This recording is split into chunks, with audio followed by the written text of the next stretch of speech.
Time for a sports update, a sports roundup with Father Matt Frisbee, who's been following all of this. And, boy, this is a great time to be a sports fan, Father, because just about every sport's on display.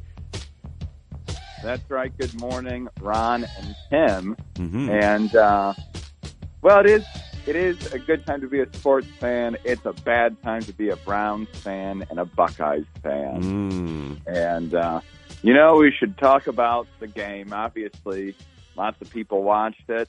And, Michigan gets the win 30-24 over the Buckeyes. And a good game, obviously. That was. A good game.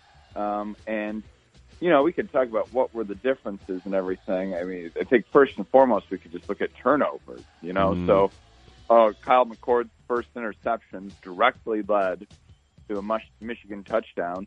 And that left Ohio State having to play catch-up the rest of the game, So that's the first thing. And then, obviously, the interception at the end of the game. I missed all the fourth quarter. I was being a good, diligent priest here in confessions.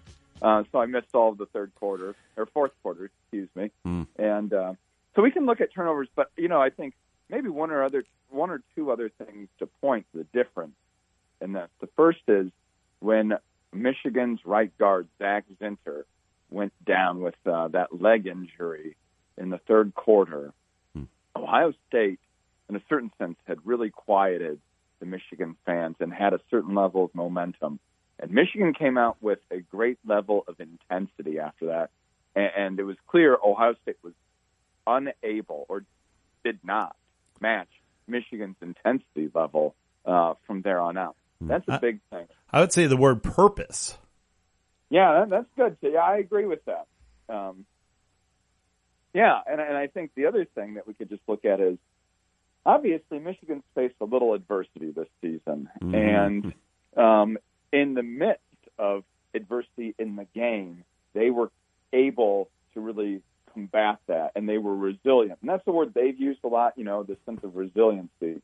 And, maybe for Ohio State the last however many years where things have just kind of come naturally and maybe have not faced that same level of adversity, that in the face of adversity, they're maybe not as resilient as Michigan. So that's just kind of my thought. They don't play with that edge, and this is kind of all the talk, is that under Ryan Day, maybe there's not that same edge or swagger even that they played with when Urban Meyer was the head coach. Yeah, they need to be a little more scrappy, and let's face it, they did lose by one touchdown, so you figure out which one was the pivotal one, right?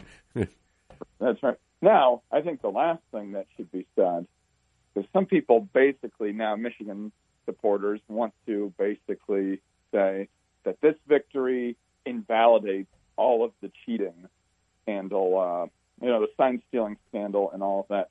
And I think it should be noted two things could be true. The first is this.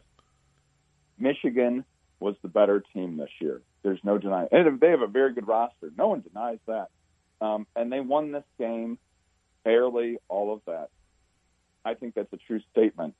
But at the same time, you can also have a true statement that for the last couple of years, Michigan was involved in illegal sign stealing, and that did have a competitive advantage for them as well. The two things can be true.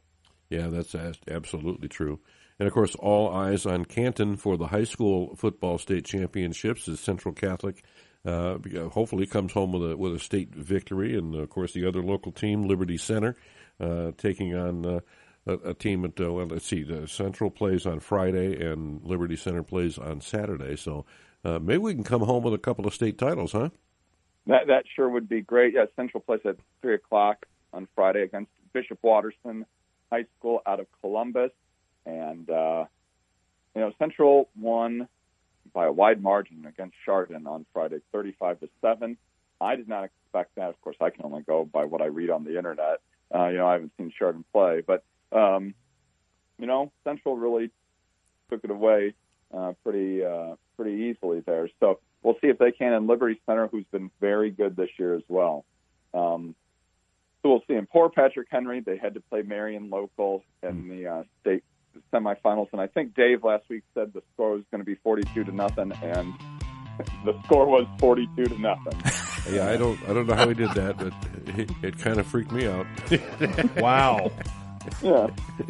He knows his stuff, doesn't he? Oh, yeah.